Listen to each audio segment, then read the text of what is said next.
Google Tutorials. And today in episode 3, Flash is dead. Long live Flash.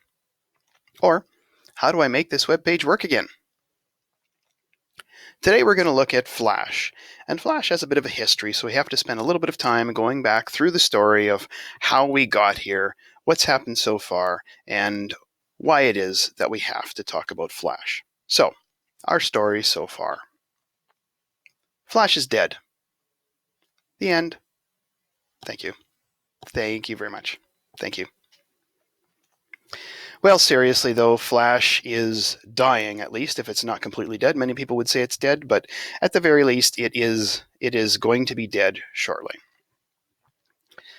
Flash is really one of those extremely hated pieces of software. There are websites called Occupy Flash, whose sole purpose it is to get rid of Flash on the internet. Flash must die, another website of similar intent. And then there's also many articles that have been written, such as Flash Must Die from Wired Magazine. In a nutshell, Flash is really disliked in the tech world. You may have run into these things before. These are the kind of pop-ups you get when Flash doesn't run.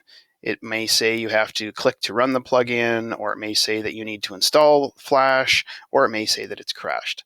The bottom line is these things happen a lot with Flash. It's just the nature of the product. So how did we get here?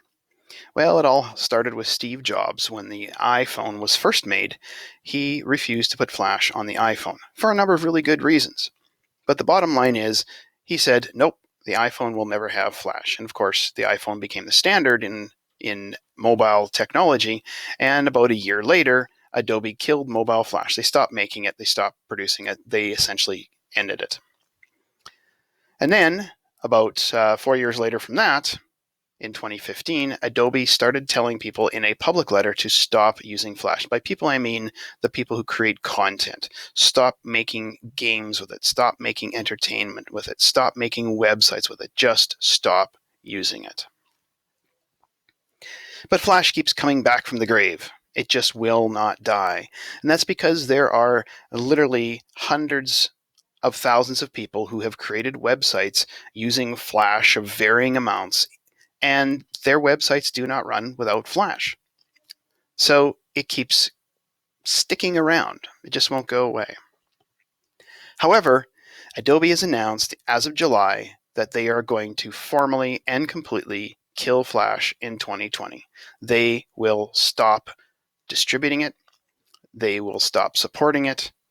You will not be able to get it anymore. It will just simply stop working. So 2020, that gives designers a few more years to change all their content on their websites that use Flash into something that uses HTML5, which is generally what people suggest. Flash is just really, really insecure. It's buggy, it's slow, it causes computer problems, and it just should go away. The end. Well, maybe not quite the end, because we still have all of those websites that are still using Flash. So long live Flash, at least until 2020. So now I'm going to show you what you can do if you actually want to use Flash on a website and you're being told that Flash is not going to work. So one of the things that many people don't realize is that Chrome actually has Flash installed by default. The Chrome browser has Flash installed. In fact, it's always updated automatically. You don't have to worry about it at all. It's just there. It just works. We've been asked to install Flash many times for people because they don't realize that Flash is already installed, because they get some of the errors that I was showing earlier. But all that you have to do is you have to enable it. Because it's being restricted by the browsers, all browsers do this now, because it's being restricted by the browsers, you have to actually enable it manually. So this is a website here that shows me that Flash is not running. It's kind of a website that tests Flash. In fact, it's called Is Flash Installed? So it says Flash is not running. Now, I'm on a Chromebook, but this would work on a Windows computer as well.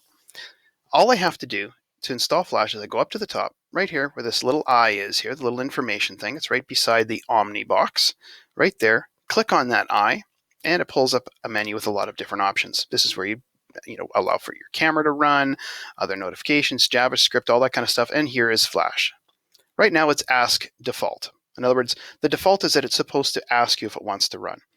But most browsers will block Flash almost completely unless you explicitly say to run. So if I click on this and I say always allow on this site, click off, I'll get this little button that says reload. I reload the page and look, yes, yay, Flash is running. And just like that, I can have Flash running on a website that is not accepting Flash. So again, it's the eye up there. Click on the button that usually will say ask for by default and change that to always allow. If I go back here, for example, to ask and reload, you'll see that nope, Flash is not running. Now, unfortunately, you have to do this for every website that you're going to visit that has Flash that you want to run Flash on once. So, for example, if I set this and I say I want to run Flash on this website, it will remember that as long as you're on a Chromebook. If you are on a Windows computer, you might have to do this every single time, depending on how your profiles are saved. Certainly for students, they're going to have to do this every time. So there you go. A little click here, and you can allow Flash to run, and you don't have to worry about those annoying pop-ups to say Flash is not running, and you can get to whatever program it is that you want to run.